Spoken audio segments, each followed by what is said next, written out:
7. And this week we are recovering a sense of connection.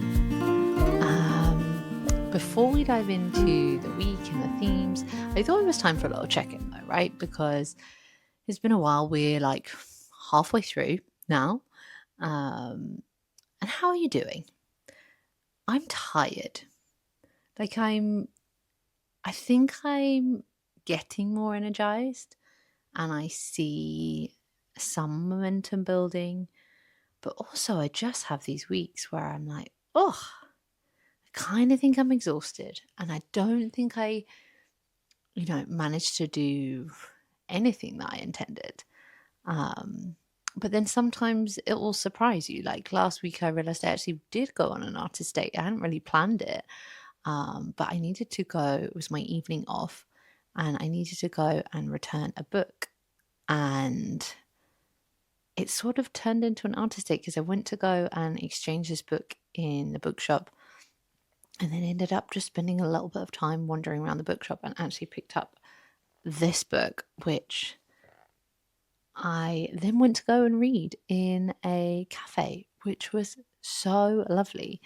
And I picked up an ice cream because I'm fully embracing this what would my inner child want vibe.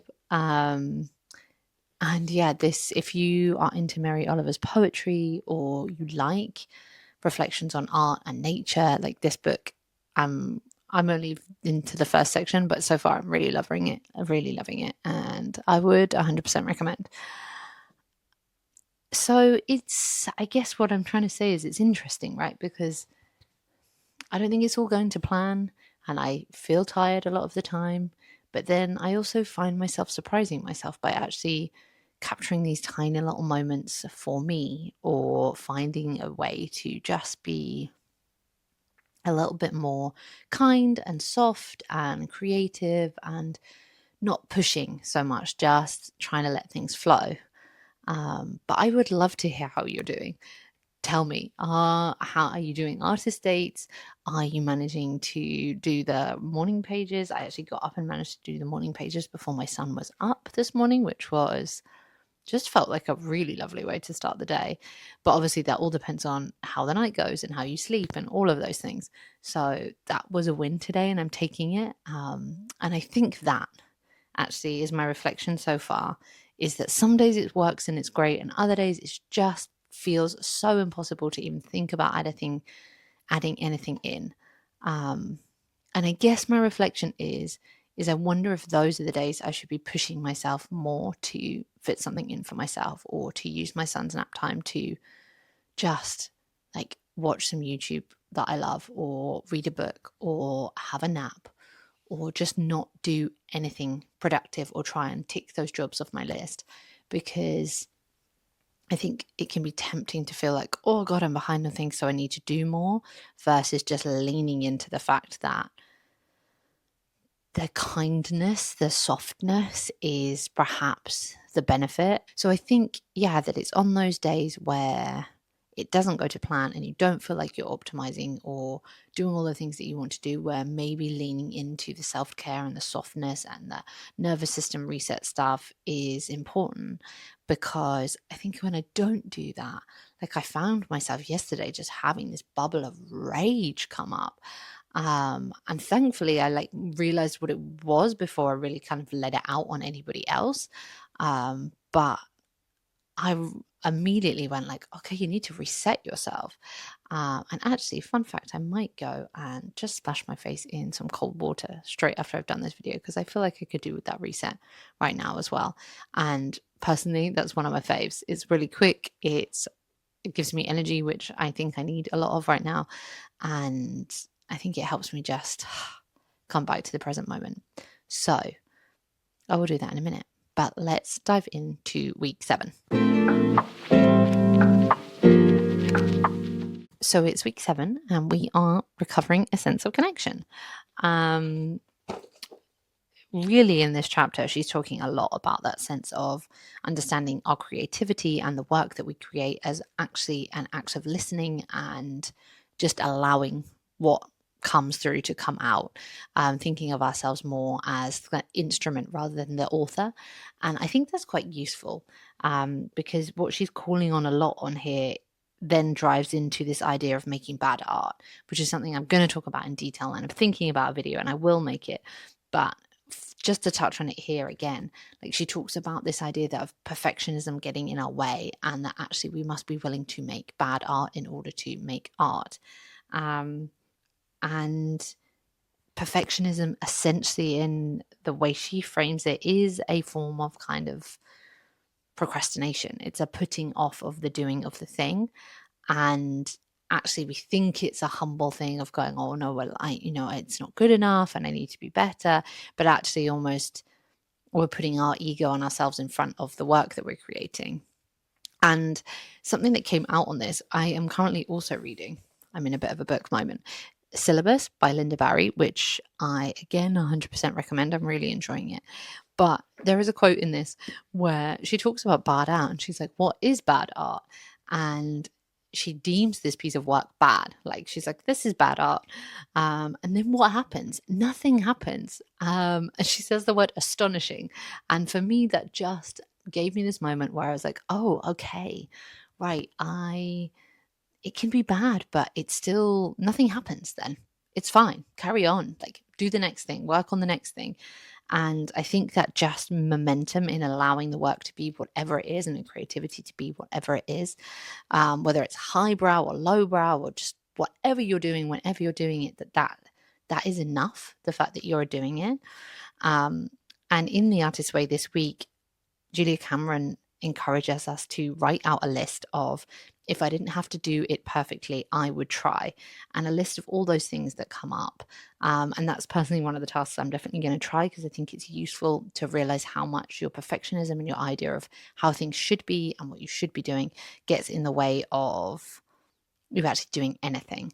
And when we have limited time, when we don't have those slots, if our perfectionist self is then stopping ourselves, I mean, man, you're just not getting anything done, which is super hard.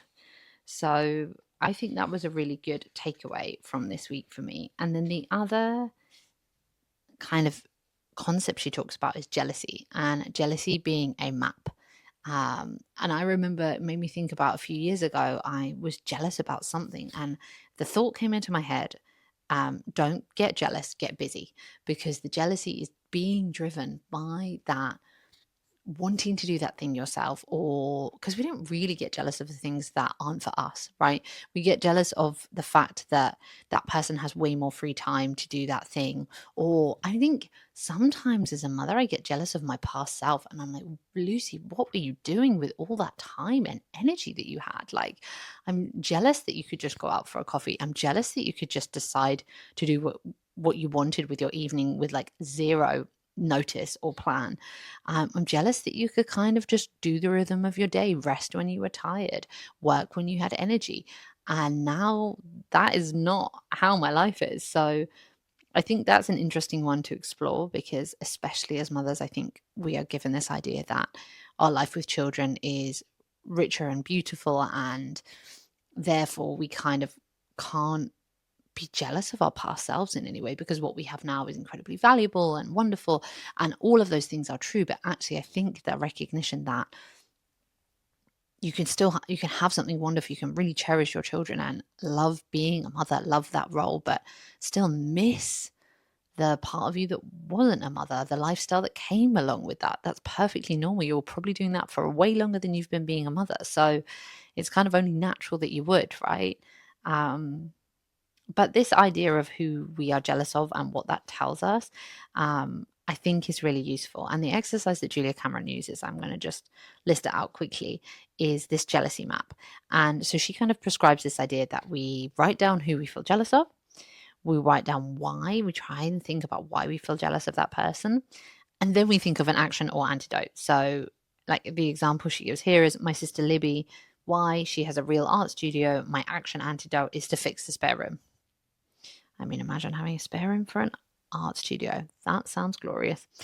But you go through these people, and in here she includes people who are like famous poets, and like the idea that you can be jealous of people that you don't know as well as people you do, and just kind of giving you that clarity to be the map of, okay, this jealousy is a trigger of the things that I'm wanting, the things that I wish I could do.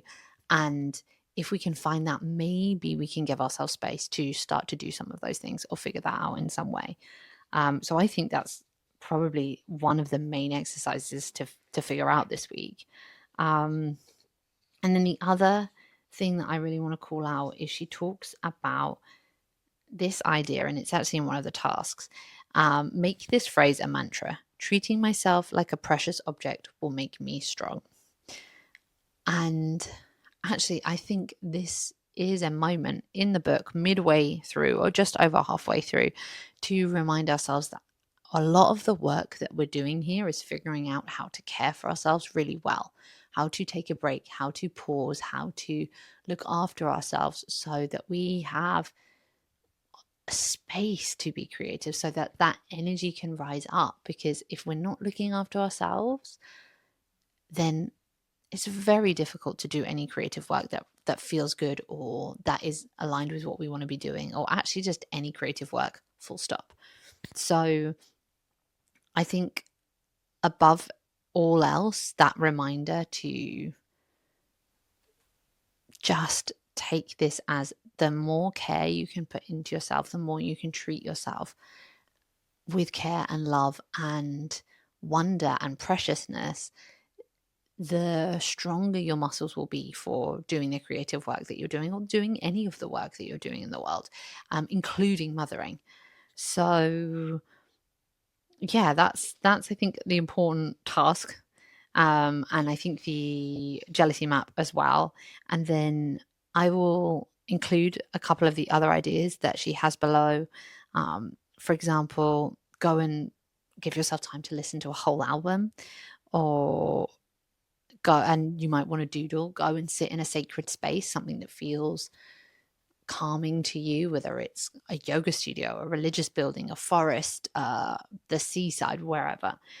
You can go and do that, and just give yourself space to find silence and healing and some solitude, because I think that's the other bit, is that creativity needs space, right? And we are starting to delve into that. To connect to ourselves, we need to have space to connect to ourselves. So going after that self-care and that space makes all the difference, I think. So I think pick something, whatever it is this week, that gives you space to explore, something that feels really good to you. Maybe try and do something that is self-caring, that is self-nurturing, that is loving in some way.